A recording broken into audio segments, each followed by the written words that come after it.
भारतीय संस्कृति एवं विरासत एक समग्र दृष्टिकोण। प्रिय अभ्यर्थियों,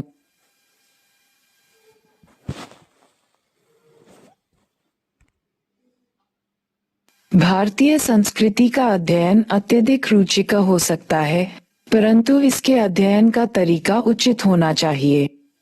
अभ्यर्थियों के द्वारा किया गया एक बहुत सामान्य प्रश्न है कि संस्कृति के अध्ययन के लिए किस एक पुस्तक को आधार बनाया जाए। परंतु इस प्रकार की कोई एक पुस्तक बताए जाने पर अभ्यर्थियों को दो प्रकार की समस्याओं का सामना करना होगा। प्रथम, इस प्रकार की कोई पुस्तक जो मुख्य परीक्षा एवं प्रारंभिक परीक्षा में संस्कृति के दायरे में आने वाले प्रश्नों को समेट सके, उपलब्ध नहीं है। दूसरे, संबंधित पुस्तक के सहारे अभ्यर्थी साहित्य, स्थापत्य कला, मूर्ति कला, चित्रकला आदि पर प्रचुरता से तथ्यों का संकलन करना शुरू कर देंगे और चूंकि वे उन तथ्यों के बीच तारतम्यता नहीं स्थापित कर सकेंगे, इसलिए जितनी शीघ्रता से वे तथ्य उनके स्मरण कोश में आएंगे उससे भी अधिक शीघ्रता से बाहर निकल जाएंगे। लगभग 1 से 2 सप्ताह तक ये बौद्धिक हठयोग चलता रहेगा, फिर वह पुस्तक बुक शेल्फ के किसी भाग में सज जाएगी। तैयारी की गंभीरता को समझने के लिए अभ्यर्थियों से मेरा एक सुझाव है कि वे तैयारी शुरू करने से पूर्व 2013 से 2023 तक के 11 वर्षों के प्रारंभिक परीक्षा एवं मुख्य परीक्षा दोनों प्रश्न पत्रों का अध्ययन अवश्य करें। फिर उन्हें प्रश्नों के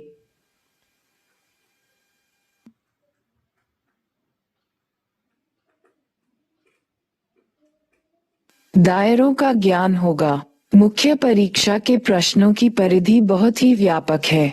प्रश्नों का विस्तार तांडव नृत्य एवं चोल कला से लेकर संगम साहित्य तथा हड़प्पाई नगरीय संरचना, मध्यपाषाणकालीन कला तथा भारत की सांस्कृतिक विविधता तक रहा है। कुछ प्रश्नों का स्वरूप तो इतना जटिल एवं स्तरीय रहा है जहां पुस्तकीय ज्ञान अपर्याप्त रह जाता है। उदाहरण के लिए 1. सांस्कृतिक विविधता के 4 कारकों को निर्देशित कीजिए तथा राष्ट्र निर्माण में उनके योगदान।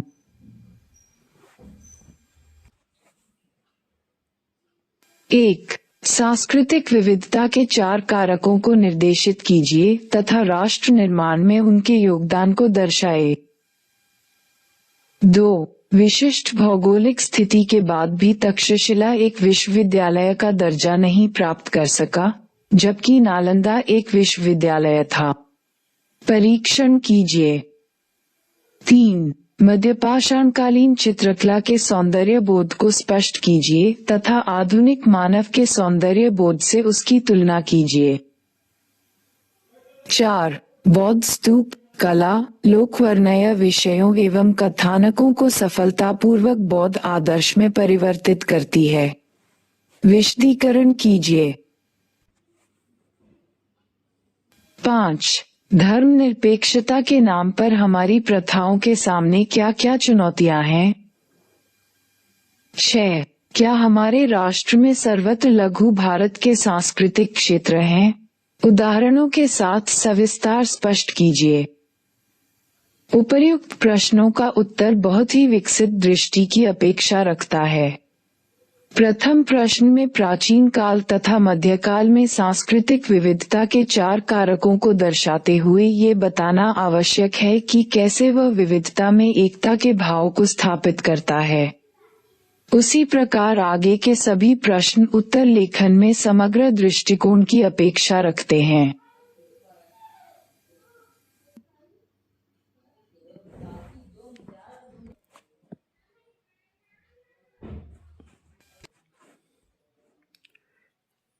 उपर्युक्त प्रश्नों के अतिरिक्त साहित्य, संवत, जातीय तथा जनजातीय समूह से संबंधित भी प्रश्न होते हैं।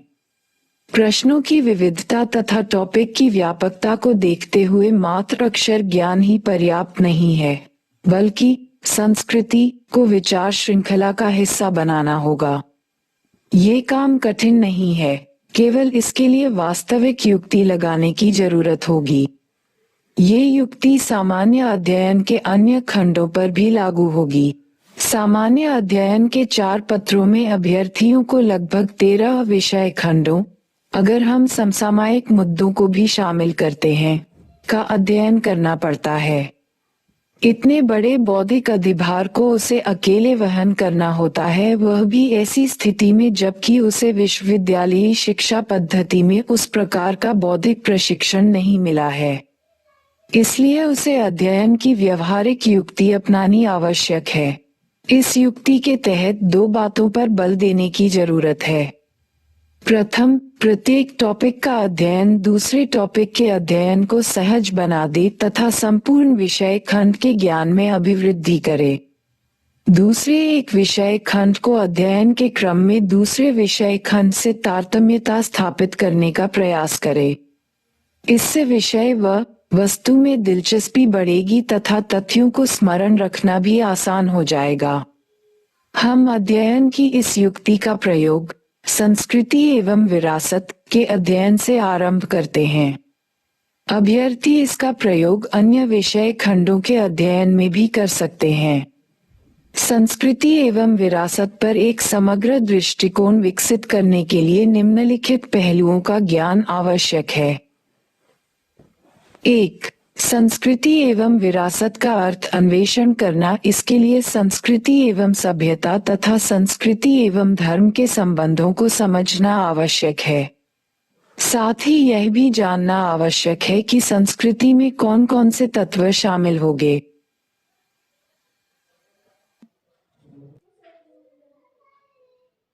2. संस्कृति एवं विरासत की व्यापक समझ को विकसित करने के लिए अध्ययन की विधि प्राचीन काल से आधुनिक काल के बीच संस्कृति के विभिन्न पहलुओं यथा धर्म, साहित्य, कला में परिवर्तनों को रेखांकित करना। फिर हमें ये ज्ञात होगा कि भारतीय संस्कृति किस प्रकार विविधता में एकता का उदाहरण है। 3. संस्कृति के अध्ययन यथा साहित्य एवं कला के अध्ययन का महत्व जानना। ये जानना बहुत आवश्यक है, तभी संस्कृति की वास्तविक समझ विकसित होगी। 4. संस्कृति के अध्ययन में अंतनुशासनात्मक दृष्टिकोण के महत्व को समझना। इसके तहत विदेश नीति, अर्थव्यवस्था, संविधान एवं राष्ट्र निर्माण पर इसके प्रभाव का आकलन करने की जरूरत है। संस्कृति एवं विरासत से तात्पर्य। टॉपिक: संस्कृति एवं विरासत खंड का अध्ययन की मौलिक समझ के साथ आरंभ होना चाहिए। सामान्यतः संस्कृति शब्द का प्रयोग 2 अर्थों में होता है। परंपरागत अर्थ में संस्कृति से तात्पर्य है कलात्मक सृजन एवं बौद्धिक उपलब्धियां। इस अर्थ में संस्कृति किसी समुदाय के साहित्य, स्थापत्य कला, शास्त्रीय संगीत, शास्त्रीय नृत्य एवं चित्रकला के रूप में व्यक्त होती है। इस अर्थ में संस्कृति एवं विरासत दोनों एक दूसरे के निकट हैं। दूसरे अर्थ में संस्कृति शब्द का प्रयोग मानवशास्त्री करते हैं। मानवशास्त्री संस्कृति का अर्थ जनसामान्य की सोच, उनके रीति रिवाज, उनकी मानसिकता तथा उनकी परंपरा के अध्ययन से लगाते हैं। वस्तुतः मानवशास्त्रियों का ध्यान उच्च संस्कृति पर नहीं होता, अपितु वे उन लोगों की मानसिकता के अध्ययन पर जो समाज के हाशिए पर होते हैं, बल देते हैं। वर्तमान में संस्कृति शब्द को बहुचर्चित बनाने में मानवशास्त्रियों की बड़ी भूमिका है। मानवशास्त्रियों के प्रभाव में ही अध्ययन की एक पृथक शाखा कल्चरल स्टडीज का विकास हुआ है। कल्चरल स्टडीज का बल उन लोगों की मानसिकता के अध्ययन पर है जो समाज के हाशिए पर हैं। कल्चरल स्टडीज ने सामाजिक विज्ञान की प्रत्येक शाखा को प्रभावित किया है, यथा इतिहास, भूगोल, राजनीति शास्त्र, अंतर्राष्ट्रीय संबंध आदि। जहाँ तक सिविल सेवा परीक्षा का सवाल है तो इसके पाठ्यक्रम में संस्कृति की परिधि में दोनों शामिल हो जाते हैं। अभिजात्य संस्कृति तथा जनसामान्य से संबंधित संस्कृति। तांडव नृत्य, नालंदा एवं तक्षशिला विश्वविद्यालय, कृष्णदेव राय के काल की साहित्यिक उपलब्धियां, ये सभी समाज की अभिजात्य संस्कृति की ओर संकेत करते हैं। वहीं दूसरी तरफ मध्यपाषाण चित्रकला जनसामान्य संस्कृति से संबद्ध है। अभ्यर्थी को ये ज्ञात हो कि बढ़ते हुए प्रजातंत्र के युग में अन्य मानविकी विषयों की तरह संस्कृति का भी जनवादीकरण हुआ। स्वाभाविक रूप में क्लासिकल की जगह लोक का महत्व बढ़ने लगा। यथा लोक संगीत, लोक नृत्य, टेराकोटा फिगर्स आदि। संस्कृति एवं सभ्यता में क्या संबंध है? सभ्यता एवं संस्कृति के बीच के संबंध को निर्धारित करना अपने आप में एक जटिल प्रश्न है, क्योंकि इन दोनों को कई रूपों में परिभाषित किया जाता रहा है। प्रथम, प्राचीन समुदाय परिप्रेक्ष्य में संस्कृति का अर्थ है एक प्रकार की जीवन शैली जो एक विशिष्ट क्षेत्र में प्रचलित रही थी, किंतु जब ये जीवन शैली एक विस्तृत क्षेत्र में फैल गई तथा एक मानदंड के रूप स्थापित हो गई, तो उसे सभ्यता कहा गया। उदाहरण के लिए हड़प्पा सभ्यता से पूर्व कई क्षेत्रीय संस्कृतियां कायम थीं। उनमें से किसी एक ने अपने क्षेत्र से आगे बढ़कर एक बड़े क्षेत्र में मानक जीवन शैली का निर्माण कर दिया, तो फिर वह सभ्यता कही जाने लगी। दूसरे अर्थ में सभ्यता को संस्कृति की उच्चतम स्थिति माना जाता है। कुछ विद्वान प्राचीन सभ्यता के विकास को नगरीकरण एवं लेखन कला के ज्ञान से भी जोड़ने का प्रयास करते हैं। इस अर्थ में सभ्यता उच्च श्रेणी के भौतिक जीवन का प्रतीक बन जाती है, किंतु जैसा कि आबिद हुसैन मानते हैं कि उच्च स्तर के भौतिक जीवन में संस्कृति का अंश तभी आता है जब वह भौतिक जीवन भौतिक सुख के साथ उच्च नैतिक मूल्यों को प्राप्त करने का साथ न बने, किंतु जब ऐसा जीवन नैतिक मूल्यों में कुछ को तिलांजलि देता है, तब फिर वह संस्कृति का विरोधी बन जाता है। फिर एक अन्य अर्थ में सभ्यता एवं संस्कृति को बाह्य आवरण तथा आंतरिक गुण से जोड़ने का प्रयास किया गया है। दूसरे शब्दों में, अगर सभ्यता बाह्य आवरण है तो संस्कृति आंतरिक गुण। एक फूल के उदाहरण से इसे स्पष्ट किया जा सकता है। फूल का बाह्य सौंदर्य, उसकी पंखुड़ियां सभ्यता है, तो उससे निकलने वाली सुगंध संस्कृति बाह्य आवरण की तुलना में आंतरिक गुण अधिक महत्वपूर्ण होता है। कई बार बाह्य आवरण पर अधिक बल दिए जाने के कारण आंतरिक गुण से ध्यान हट जाता है। अतः कई विद्वान दोनों के विकास को परस्पर विरोधी के रूप में भी देखने लगते हैं। उदाहरण के लिए, एक जर्मन विद्वान स्पेंडलर कहते हैं कि जब सभ्यता का विकास होता है तो संस्कृति का पतन हो जाता है। वर्तमान में हम सभ्यता की चर्चा बहुत कम सुनते हैं, किंतु संस्कृति की चर्चा बहुत अधिक हो रही है। इसका क्या कारण है? जैसा कि हम जानते हैं कि जब सभ्यता का प्रसार होता है तो उसके अंदर कई अन्य संस्कृतियां दब जाती हैं। वस्तुतः कोई एक संस्कृति जब उच्च स्तर पर पहुंच जाती है तो वह सभ्यता का रूप ले लेती है तथा अपने अंदर वह कई अन्य संस्कृतियों को दबा लेती है। इस प्रकार सभ्यता में एक प्रकार का अभिजात्यपन आ जाता है, अर्थात वह समाज के प्रभावी वर्ग से जुड़ जाती है, जबकि समाज के दलित और पिछड़े वर्ग उस स्तर पर नहीं पहुंच पाते। किंतु आगे जैसे जैसे जनतांत्रीकरण होता गया, वैसे वैसे दलित और पिछड़े वर्ग का उत्थान आरंभ हुआ। इसी क्रम में के विद्वानों और बुद्धिजीवियों का ध्यान उन भूली बिसरी संस्कृतियों की ओर गया तथा फिर उनका पुनर्न्वेषण आरंभ हो गया। यही वजह है कि वर्तमान में सभ्यता की तुलना में संस्कृति पर ज्यादा बल दिया जाता है। क्लासिकल आर्ट से क्या तात्पर्य है? किस स्थिति में कला क्लासिकल मानदंड ग्रहण करती है? जब कला और साहित्य विकास के उस स्तर पर पहुंच जाती है कि वह आने वाले युगों की कला एवं साहित्य को प्रभावित करने लगती है, अर्थात वे एक मानदंड के रूप में स्थापित हो चुके हैं और यही मानदंड शास्त्रीय अथवा क्लासिकल कहलाते हैं। भारतीय इतिहास में कुछ काल ऐसे हुए जब कला ने क्लासिकल मानदंड ग्रहण किए। उदाहरण के लिए, कला विकसित होती हुई गुप्त काल तक आ गई और फिर गुप्त काल में इसने क्लासिकल मानदंड ग्रहण कर लिए। उसी प्रकार पल्लव कला ने चोल काल तक क्लासिकल मानदंड ग्रहण किए। अंत में सल्तनत कालीन स्थापत्य ने मुगल काल तक क्लासिकल मानदंड प्राप्त कर लिए। संस्कृति एवं धर्म में क्या संबंध होता है?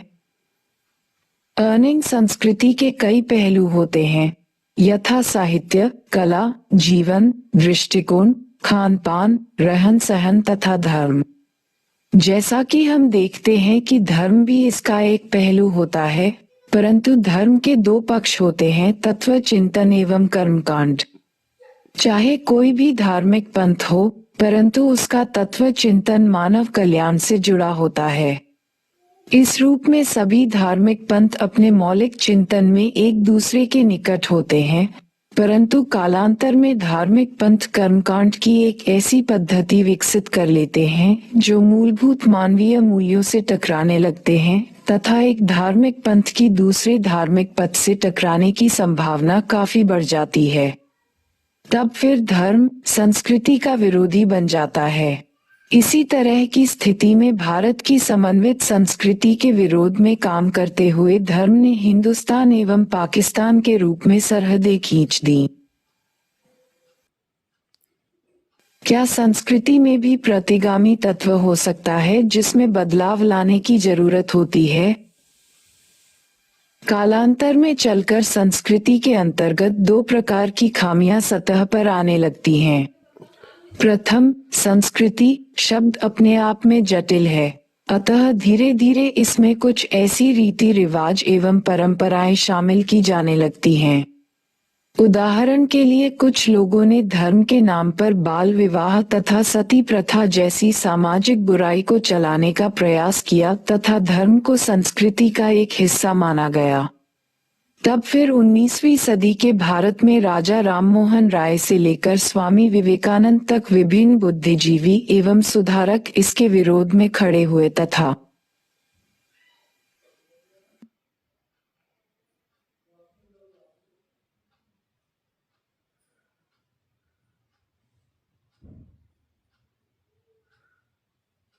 इन बुराइयों को धर्म एवं संस्कृति से पृथक करने में कामयाबी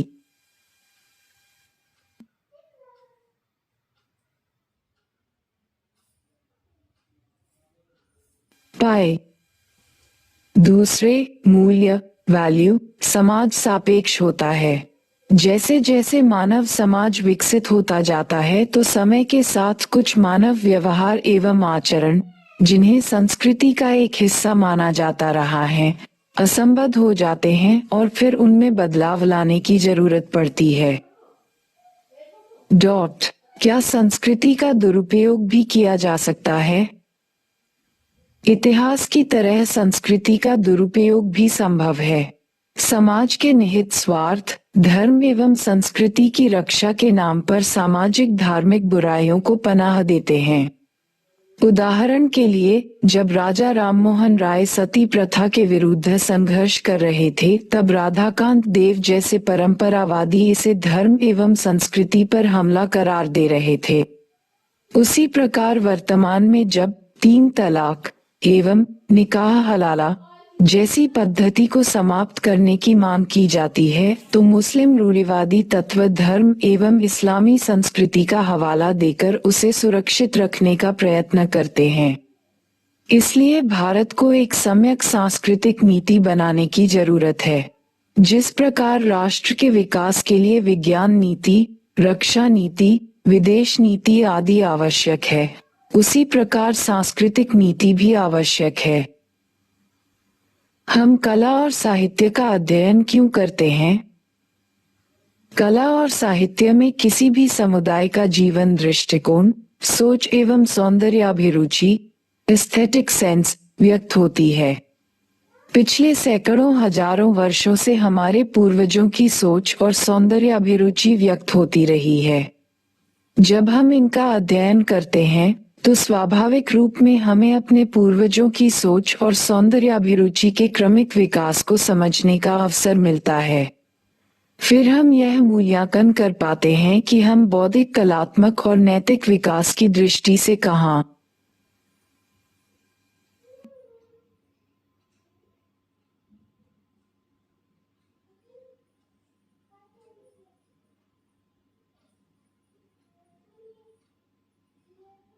ठहरते हैं। जिस प्रकार हम इतिहास के माध्यम से राजनीतिक, आर्थिक और सामाजिक ढांचे के क्रमिक विकास को समझने का प्रयास करते हैं, उसी प्रकार हम कला और साहित्य के माध्यम से जीवन रुचि और सौंदर्याभिरुचि के विकास को समझने का प्रयास करते हैं। भारतीय संस्कृति को बहुलवादी संस्कृति, पॉलीफोनिक कल्चर का उदाहरण क्यों माना जाता है? भारतीय संस्कृति का विकास कुछ इस तरह हुआ कि इसका स्वर बहुलवादी हो गया। प्राचीन काल में आर्य संस्कृति तथा गैर आर्य संस्कृति के बीच सामंजस्य देखा जा सकता है। प्रकार उत्तर एवं दक्षिण की संस्कृति के बीच सामंजस्य गया।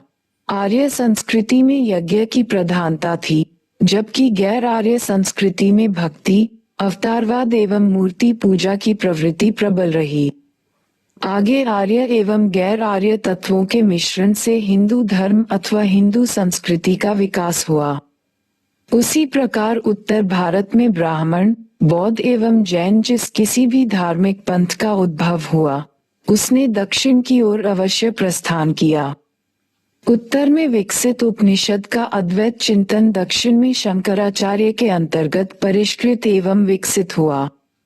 अशोक के अंतर्गत विकसित गुफा वास्तुकला ने पल्लवकालीन गुफा मंदिर के रूप में पूर्णता प्राप्त की। मध्यकाल में भक्ति एवं सूफी आंदोलन गांगी यमुनी संस्कृति के रूप में व्यक्त हुआ। उसी प्रकार सल्तनत काल एवं मुगल काल में स्थापत्य के क्षेत्र में इस्लामी एवं भारतीय तत्वों के मेहराबी एवं शहतीरी शैली के बीच सामंजस्य के परिणामस्वरूप नई शैली का विकास हुआ। यही सामंजस्य चित्रकला एवं संगीत कला आदि क्षेत्रों में भी देखने को मिलता है। इन्हीं कारणों से भारतीय संस्कृति का स्वरूप बहुलवादी है। संस्कृति एवं विरासत की समझ अन्य विषयों के अध्ययन में कैसे उपयोगी हो सकती है? अभ्यर्थियों को संस्कृति का अध्ययन करते हुए अंतःनुशासनात्मक दृष्टिकोण अपनाने की जरूरत है। इससे संस्कृति के साथ अन्य विषयों की समझ भी विकसित होगी। विभिन्न सामाजिक विज्ञानों के साथ इसके संबंधों को निम्नलिखित रूप में समझा जा सकता है। विदेश नीति के संचालन में संस्कृति एक महत्वपूर्ण घटक बनकर उभरी है। किसी भी राष्ट्र की सॉफ्ट पावर की वृद्धि में संस्कृति महत्वपूर्ण भूमिका निभाती है। वर्तमान में कल्चरल डिप्लोमेसी विदेश नीति का महत्वपूर्ण घटक बन गई। इस आधार पर भारत अपने पड़ोसी क्षेत्र का विस्तार कर दक्षिण पूर्व एशिया के देशों तक पहुंचने के लिए आतुर है। उसी प्रकार पश्चिम एशिया तथा अफ्रीका के तटीय क्षेत्रों के साथ संपर्क में प्रोजेक्ट मौसम, जो कल्चरल मिनिस्ट्री की पहल पर शुरू किया गया है, महत्वपूर्ण भूमिका अदा करने वाला है। राष्ट्र निर्माण में संस्कृति की समझ कितनी उपयोगी हो सकती है, इसका सबसे बड़ा उदाहरण है एक राष्ट्र के रूप में भारत की सफलता, और इसका कारण रहा है हमारे संविधान निर्माताओं के द्वारा भारत के विविधतामूलक चरित्र को समझना तथा उन्हीं के अनुकूल भाषाई तथा धार्मिक अल्पसंख्यकों को उचित सुरक्षा प्रदान करना। अगर हम दक्षिण एशिया के अन्य पड़ोसी यथा पाकिस्तान, नेपाल तथा श्रीलंका के राष्ट्रीय राज्य की विफलता से भारत की तुलना करते हैं तो अंतर स्पष्ट हो जाता है।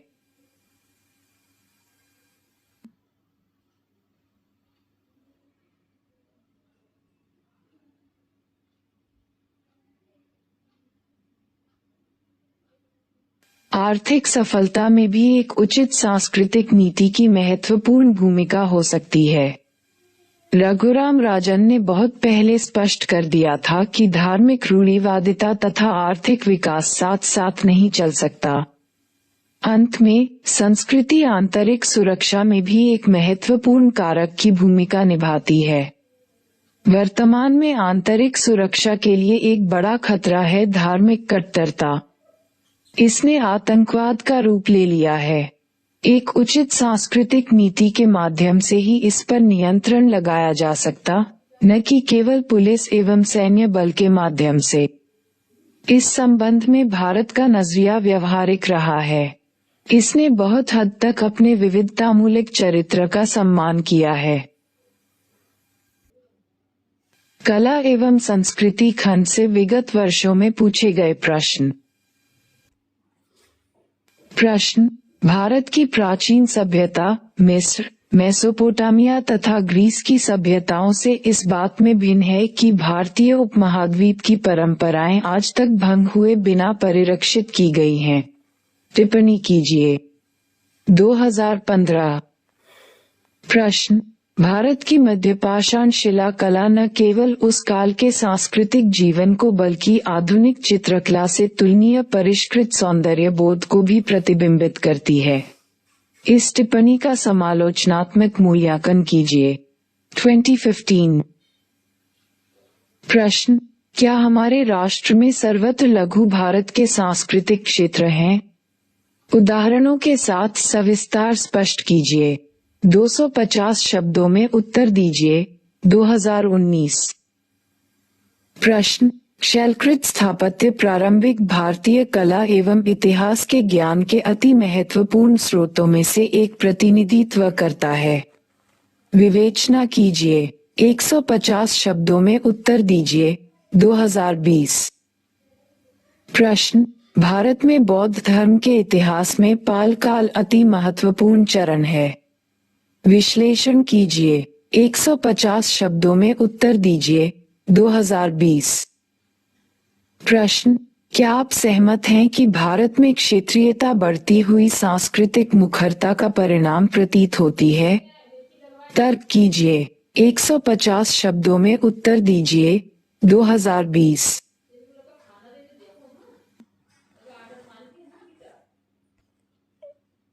प्रश्न। भारतीय दर्शन एवं परंपरा ने भारतीय स्मारकों की कल्पना और आकार देने एवं उनकी कला में महत्वपूर्ण भूमिका निभाई है। विवेचना कीजिए। 250 शब्दों में उत्तर दीजिए। 2020 प्रश्न। मध्यकालीन भारत के फारसी साहित्यिक स्रोत उस काल के युगबोध का प्रतिबिंब हैं। टिप्पणी कीजिए। 250 शब्दों में उत्तर दीजिए। 2020 प्रश्न। भक्ति साहित्य की प्रकृति का मूल्यांकन करते हुए भारतीय संस्कृति में इसके योगदान का निर्धारण कीजिए। 150 शब्दों में उत्तर दीजिए। 2021 स्पष्ट करें कि मध्यकालीन भारतीय मंदिरों की मूर्तिकला उस दौर के सामाजिक जीवन का प्रतिनिधित्व करती। 150 शब्दों में उत्तर दीजिए। 2022 भारतीय परंपरा और संस्कृति में गुप्त काल और चोल काल के योगदान पर चर्चा करें। 250 शब्दों में उत्तर दीजिए। 2022 प्रश्न। भारतीय मिथक कला और वास्तुकला में सिंह एवं वृषभ की आकृतियों के महत्व पर विचार करें। 250 शब्दों में उत्तर दीजिए। 2022